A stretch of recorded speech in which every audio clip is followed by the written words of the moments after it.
Bienvenue sur Africa 24 dans cette nouvelle édition de l'Africa Tonight. Voici les titres de l'actualité. À la veille du lancement de la zone de libre-échange continentale lors du 33e sommet de l'Union africaine, les débuts à Niamey du Forum des affaires pour la ZLECAf. C'est le président nigérien Mahamadou Issoufou qui parraine cette initiative. Municipal au Togo, le parti au pouvoir largement en tête. Selon les résultats provisoires de la commission électorale, la Cour suprême dispose d'un peu moins de 24 heures pour proclamer les résultats définitifs. Puis la Centrafrique, dont la dernière tranche du programme d'aide du Fonds monétaire international a été approuvée par l'institution, une enveloppe de plus de 30 millions de dollars pour appuyer les réformes engagées par le gouvernement. C'est un sommet historique qui s'ouvre ce dimanche à Niamey, sommet de l'Union africaine qui doit lancer officiellement la zone de libre-échange économique continentale. Ce 33e sommet de l'UA doit réunir une trentaine de chefs d'État. Sur place, c'est un dispositif sécuritaire exceptionnel qui a été mis en place dans la capitale nigérienne. Retrouvons sur place notre envoyé spécial Sadou Alizé Mouktar. C'est ici, au palais de congrès de Niamey, entièrement rénové, que s'ouvrira ce dimanche le sommet des chefs d'État et de gouvernement de l'Union africaine. 4000 personnes, dont une cinquantaine de chefs d'État, parmi lesquels le Nigérian Muhammadu Buhari, sont attendus pour cette rencontre placée sous haute protection. Un dispositif spécial a été mis en place pour assurer la sécurité des participants.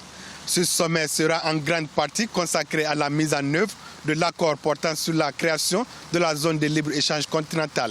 Ressuscité par le président rwandais Paul Kagame, ce vieux projet est l'un des étendards de l'agenda 2063 de l'Union africaine. Les chefs d'État africains visent l'élimination progressive des barrières tarifaires et non tarifaires et la création d'un marché unique et intégré. À terme, plus de 50 pays africains, dont le Nigeria, participeront à ce grand marché dont l'objectif est également d'augmenter de 60% le commerce intra-africain dans les 3 prochaines années. Ici se tiendra également la première réunion de coordination entre la Commission de l'Union africaine et les communautés économiques régionales sous l'égide des ministres africains des Finances et des Affaires étrangères. Objectif de cette rencontre, jeter les bases de la refondation de l'Union africaine. Et avant le lancement officiel de cette zone de libre-échange, il y a eu ce samedi celui du Forum des affaires pour la zone de libre-échange continentale africaine. C'était sous la présidence du chef de l'État nigérien Mahamadou Issoufou et en présence de nombreuses personnalités du monde des affaires, dont Tony Eloumelou, le président de la fondation éponyme, qui a signé une convention avec l'Union africaine. Je vous propose d'écouter Tony Eloumelou. L'objectif est de voir émerger une nouvelle génération d'entrepreneurs, de leur offrir de nouvelles opportunités économiques, de les aider afin que dans les prochaines années, ils puissent être en mesure de nous aider à atteindre les objectifs que nous nous sommes fixés. C'est un enjeu économique pour nous tous. Il s'agit de nous assurer que nos jeunes aient de meilleures perspectives. Il s'agit d'essayer de mettre fin à la pauvreté en Afrique. Il s'agit de créer des emplois pérennes en Afrique.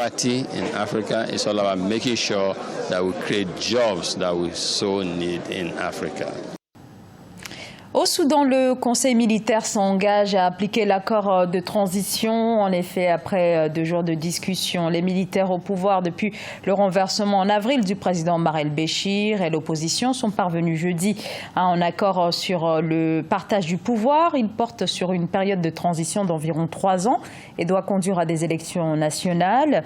Le CMT et l'Alliance pour la liberté et le changement, fer de lance de la contestation, obtiendront chacun 5 sièges au sein de ce Conseil souverain qui aura une direction alternée entre militaires et civils. L'Union pour la République aurait remporté les élections municipales du 30 juin au Togo. Le parti du président Faure Gnassingbe signe une large victoire avec plus de 60% des sièges selon les résultats provisoires de la commission électorale qui doivent être validés par la Cour suprême. Cette victoire annoncée un nouveau coup dur pour l'opposition à moins d'1 an de l'élection présidentielle. Reportage notre correspondante Aimé Fakofi. Union pour la République, grand vainqueur des élections municipales du 30 juin au Togo. C'est ce qu'on pourrait retenir des résultats provisoires de ces scrutins. Le parti au pouvoir obtient 895 sièges, 134 sièges remportés par l'Alliance nationale pour le changement, contre 131 pour la coalition des 14 partis de l'opposition. Ces élections locales, c'est un signe fort qui montre que le Togo a pris la voie du développement. 1490 postes de conseillers municipaux sont désormais pourvus. L'opposition est allée à ces élections en rang dispersé. Elle s'est vue partager ses sièges entre elle et les indépendants. Je crois que le chef de l'État doit être interpellé parce que la stratégie mise en place par son parti qui a multiplié les indépendants avec des noms les uns aussi bizarres que les autres, montre que son pays va mal. Ces élections municipales ont été reportées dans 3 communes pour des raisons techniques. 1527 postes étaient à pourvoir. Dans l'ensemble, le taux de participation des populations reste légèrement au-dessus de la moyenne. Sur l'ensemble des communes qui ont participé à l'exercice, nous avons enregistré entre 24,2% et 96,6% de participation selon les communes. En moyenne nationale, nous nous sommes retrouvés à 52,46%. Les candidats ont 48 heures à compter de la date de la proclamation pour contester les résultats. Passé ce délai, la Cour suprême donnera les résultats définitifs de ces élections municipales. Au Cameroun, dans un contexte marqué par la crise anglophone dans les régions du nord-ouest et du sud-ouest, l'ensemble de la classe politique est unanime. Il faut un dialogue politique. Tous se disent prêts à engager ce dialogue national inclusif sur tous les sujets ou presque. Corinne Kamzefem, Marie-Colette Babasagana. Les régions nord-ouest et sud-ouest du Cameroun sont toujours en proie à la crise sécessionniste après plusieurs mois d'affrontements amis. Au sein de la classe politique et de la société civile, l'idée d'un dialogue national inclusif semble faire l'unanimité. Cependant, un doute plane sur la volonté du gouvernement d'aller à la table des négociations avec un adversaire qui exige la sécession. Quand on dit gouvernement, pour moi, ça veut dire le président de la République. Je ne sais pas quel est son état d'esprit parce qu'il est le problème et il est la solution. À l'heure actuelle, le ministre de l'AT devait être en train de faire des consultations en dehors du gouvernement. Le président devrait être en train de les faire en dehors du gouvernement. Mais il n'a aucune volonté de céder quoi que ce soit. Pour certains observateurs, l'issue d'un dialogue inclusif crédible va inévitablement réduire la marge de manœuvre du gouvernement central avec, dans le meilleur des cas, une accélération de la décentralisation. Le gouvernement n'est pas du tout à l'aise avec la tenue de ce dialogue parce que ce n'est pas dans son agenda la tenue de ce dialogue qui va effectivement lui faire perdre certains pans de son pouvoir. Nous sommes face à un pouvoir jacobin qui centralise tout entre une seule main, mais dans le cadre de ce dialogue qui devait aboutir soit à une décentralisation réelle, soit à une autre forme que l'État central que nous avons là aujourd'hui, il est fort évident que le gouvernement perde une certaine partie des prérogatives qui lui revenaient. La crise anglophone a déjà fait des centaines de morts civiles et militaires. En septembre 2018, le groupement interpatronal du Cameroun estimait à 269 milliards de francs CFA les pertes dues aux violences dans ces régions. Après plusieurs appels au dialogue, le gouvernement mène depuis quelques semaines des consultations en vue d'engager des discussions.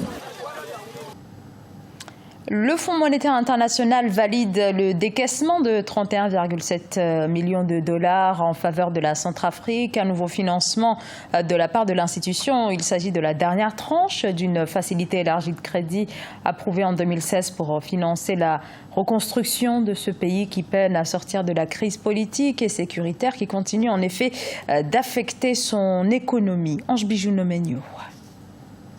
Le gouvernement centrafricain a bénéficié de la 6e revue de l'accord au titre de facilité élargie de crédit conclu avec le Fonds monétaire international. Le financement de 31,7 millions de dollars a été approuvé par l'institution de Bretton Woods afin de permettre à la Centrafrique de financer son programme de réformes structurelles visant à rétablir la stabilité économique du pays, réduire la vulnérabilité budgétaire et améliorer la gestion des finances publiques. Les résultats obtenus par la République centrafricaine dans le cadre de l'accord de facilité élargie de crédit restent satisfaisant en dépit d'une situation sécuritaire et humanitaire difficile. Depuis l'adoption de l'accord en juillet 2016, des progrès considérables ont été accomplis, notamment dans la stabilisation de l'économie, la réduction de la vulnérabilité budgétaire et l'amélioration de la gestion des finances publiques. Les autorités centrafricaines restent déterminées à poursuivre une politique budgétaire qui est compatible avec la stabilité macroéconomique. Le budget révisé pour 2019 prévoit l'affectation progressive de financements supplémentaires sous la forme de dons destinés à la mise en œuvre de l'accord de paix, au renforcement des forces nationales de sécurité et à la préparation des élections de 2020-2021. Il faut obligatoirement sauver le secteur privé centrafricain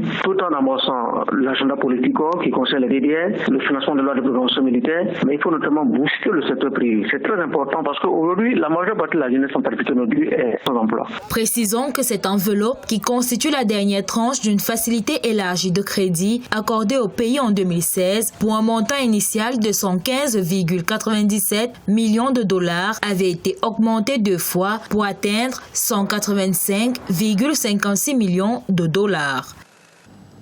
La tristesse ce soir des supporters des Lions indomptables après l'élimination de l'équipe camerounaise de la Coupe d'Afrique des Nations. Le Cameroun affrontait le Nigeria ce 6 juillet à Alexandrie en Égypte en 8e de finale. Après un match à rebondissement et avec 3-2, les Nigérians éliminent le tenant du titre, les Super Eagles, désormais qualifiés pour les quarts de finale.